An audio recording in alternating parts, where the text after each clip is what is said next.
So today I wanted to talk to you all about flipping the opportunity gap using code. And the pitch I would like to make to you today, hitting the green button.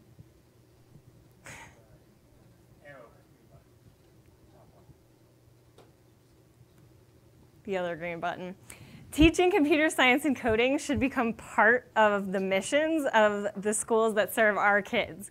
And who I mean when I'm talking about our kids are kids who have been traditionally disenfranchised out of tech education, tech instruction, computer science, and all of the related fields associated with those. So I'm from Washington Leadership Academy. It's a new public charter high school in DC that just launched this year. We're only 8 months old. We have 100 kids. We're 85% free and reduced price lunch, 20% special education, 99% kids of color.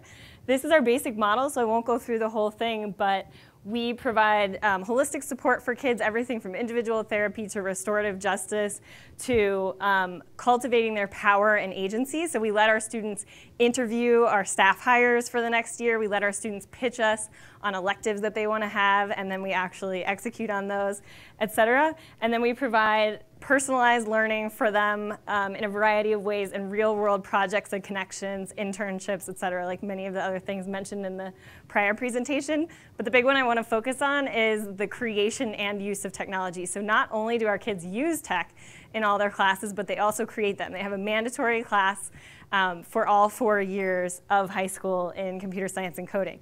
A little bit about the context on this issue for anyone who isn't really familiar. There's going to be 1 million computer science jobs without people to fill them in 2020 estimated, and it is one of the top paying degrees from graduating from college as a computer science degree. Additionally, these are really well-paid jobs. So this is a list of the different coding languages that are out there right now, some of them. And Python, which is a popular one right now that we're talking to our students about, is $102,000 for an average salary. So these are amazing salaries for our kids, really, really high-paying jobs. There's a huge gender gap in the tech industry, which we've been talking a lot about at this forum, which folks probably know about, and then a huge racial gap as well. I mean, here you only have 2% Black and 3% Hispanic of employees in the tech industry, but then also in leadership. I don't know if you can read this small box, but it says that out of 183 board members from 20 big tech companies, including Amazon, Apple, Yelp, Google, and Facebook, only 3 members are Black and 1 is Hispanic. That's out of 180 people. So this problem goes all the way from the top leadership positions all the way to the initial hires. Some of the reasons we need to remember to include diversity when we create tech. This is just a personal example that I had. Alexa doesn't really respond to me. I have to talk to her like a bunch of different times. This is the Amazon Echo. I don't know if anyone has one at home, but you tell it to do basic tasks for you and order things and such. It's pretty fun. So when I talk to her, I have to ask her multiple times for what I'm asking her to do, and then sometimes she doesn't even do it. My white male husband voice, she immediately responds to every single time.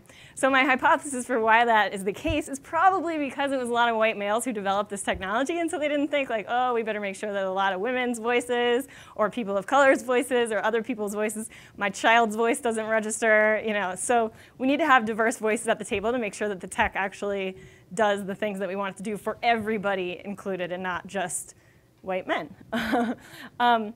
There's also finally some really good computer science curriculum available. So this is the Exploring Computer Science curriculum, just to shout one out that's pretty good, that was made by a consortium of a lot of experts.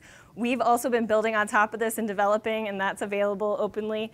And then wanted to shout out Republic Schools in Nashville, who has also developed a lot of computer science curriculum that they share openly online as well.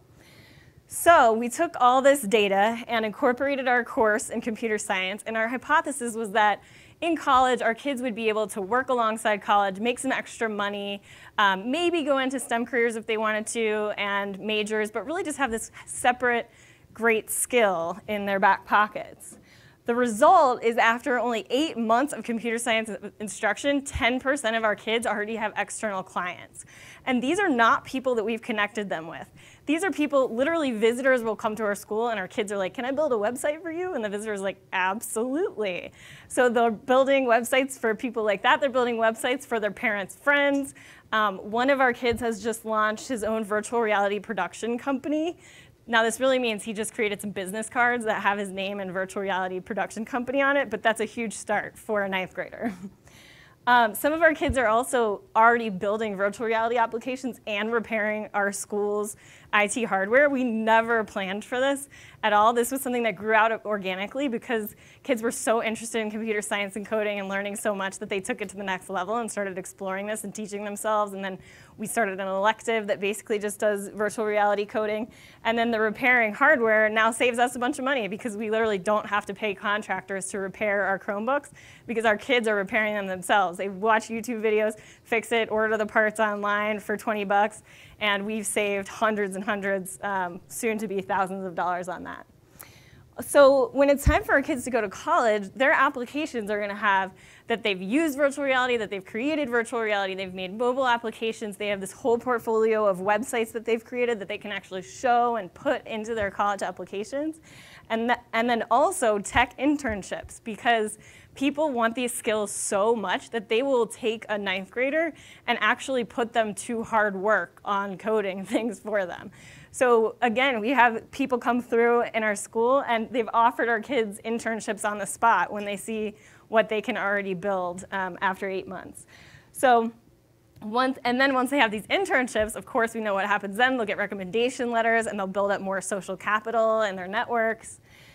So stacked up against their peers from private schools after all these inputs and all these things that tech has allowed our kids to do is going to really make them stand out. I really think that this is going to give them an opportunity to actually flip the opportunity gap. They're going to look better than their peers coming from some of these other places where they have all kinds of opportunities but are still really behind in this area that's so important and so future forward.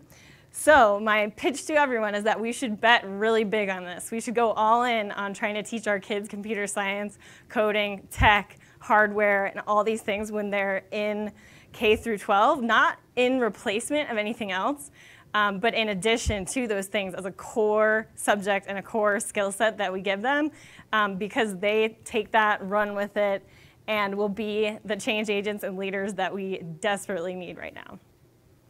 Thank you.